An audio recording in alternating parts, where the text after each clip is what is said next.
Okay, so a few of you have been waiting to see what it is I wanted to talk about or share. And I almost did not do it because I'm just not a fan of criticism or hate or bad language or disrespect.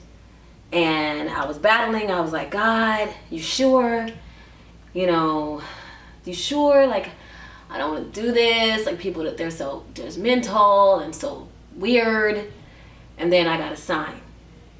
Now, I don't demand signs. I don't demand signs from God. I'll be like, I won't do this because that's tempting God. And if you're a fan of the Bible, and most people who will watch this are fans of the Bible, know that Jesus said, do not tempt God. Okay? So I don't demand signs, but I do look for them because the universe, God gives them to you. So I look at my bank account this morning after no, I'm not going to do this. I don't need the problems. I look at my bank account and there's an extra $244. Okay? So I'm sure all of you are adults, you have bank accounts, you know what I'm about to say. So there's an extra $244. There's not a deposit showing for it. There wasn't a hold release. Nothing. Just appeared. So I'm calculating, trying to figure out where the extra, because I've been watching my account very closely lately. I'm trying to figure out where the extra 244 came from. Like, what, there wasn't a hold, that wasn't a deposit. I'm going down transactions, trying to see pending, and where did it come from? No evidence. So I'm like, okay, it's a message. So I look up the meaning of numbers a lot. So I look up the meaning for the number 244, and it talked about being secure in your beliefs, about your self-esteem. And I'm like, okay, God, here we go. So I am I'm a Christian, but I am a esoteric Christian, meaning that I think there's more to what God wants us to believe and to know, is more to the Bible. Okay?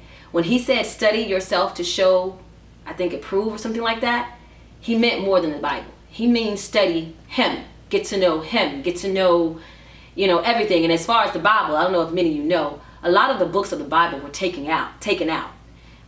So we're missing books of the Bible, number one. Number two, in all this translation from King James to New Testament, so much has been changed that, the Bible, I'm not saying the Bible is not powerful, because it is. But you have to be sure of what you're reading and understand the interpretation of what God's trying to say. And that's what he means when he says study. I don't even know where to start. I'll start from the beginning. Okay? What I had no choice as far as the paranormal and seeking answers, because I started astral projecting as young as 3 or 4. Okay? And people who don't know what astral projecting is, that's when your spirit leaves your body. Have you ever woke up? Have you ever woke from a dream, or woke from just being asleep and you can't move? And you can see your partner, you can see and hear the TV, you can hear and see everything. You just can't move. And you probably hear, oh my God, that's a witch riding your back, or you have sleep deprivation, or this and that. In my experience, I'm not saying that you don't have I don't know anything about sleep disease, okay? Let me say this first of all. I am new at this. I have been experiencing things since I was little, but as far as being an expert, I'm a newbie. I'm a child. I'm a baby. I'm an infant. A fetus. But I mean, that's not a fair example, because I guess fetuses are pretty intelligent because they turn into a baby. But you get what I'm trying to say. I don't know it all. I just know what's been working for me and what I know is real for me. Okay? So I'm not saying I'm a preacher. I'm not saying I know everything. Okay? I'm just telling you what's been working for me. All right? So when I was around 3 or 4 years old, this is how it started. It would only happen in my parents' room. And I think it's because I felt the most safe. I would sneak in my parents' room at night when they were asleep and crawl in the middle of them, either in the middle or the edge, right on the edge of the bed. I would get right on the edge so they couldn't feel me in the bed, or I'll crawl in the middle, depending on how bold I was, and crawl up the middle. But as soon as I would close my eyes, my spirit would leave my body, and I would see my mom, my dad, and me asleep in the bed. I would see us asleep. I'm looking down.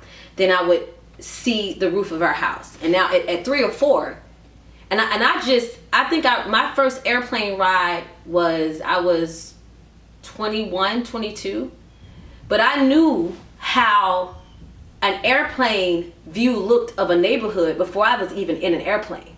Okay, so I'm looking at the roof of. I look at the roof of my house. As I'm rising, I'm seeing my neighborhood.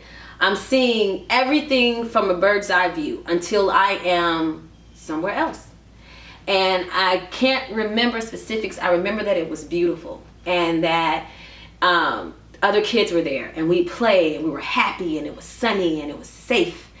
And when it was time to go, never fails, I never would see his face, but there would be a man in a robe, kind of like a long robe, that would walk up to me, and I don't remember his face. All I remember is like body. And he would say, okay, it's time to go. And every time I'm like, no, I don't want to go. I don't want to go back there. I remember I used to fight, kick, and scream. And before I knew it, I would just start falling. And I would see everything in reverse. I would see my neighborhood. I would see the street. Then I would see my roof of my house. Then I'd see me asleep in the bed with my parents. And then when my spirit hit my body, I would sit straight up in the bed and look around and then go back to sleep. And what made me really start investigating is as an adult, I'm kind of talking to preachers about it. And the first thing they told me is I was possessed. That either, and at 3 or 4, I guess, I don't know how, I was possessed by the devil. But somehow I was possessed by the devil. I must be, what do they say? I must be somehow practicing witchcraft, or somebody in my family practiced witchcraft, and now I'm a witch, and I'm going to hell if I don't stop. My thing is, it still happens to me, and I don't do it on purpose. Okay, it's not like I would love to do it on purpose. I would love to learn how to control that. But it's not something I can control. So when people start telling me, oh, that's not of God. God doesn't talk about astral projecting, and there's something wrong with you. I had no choice but to start studying. I had no choice but to start digging. And that's all I'm going to say right now. That's the first part of it. There's so much more. But if you're one of those people who wake up sometimes and you can, once you're fully awake, can tell everybody what's happening, like you saw everything, you're astral projecting. Okay? Look it up.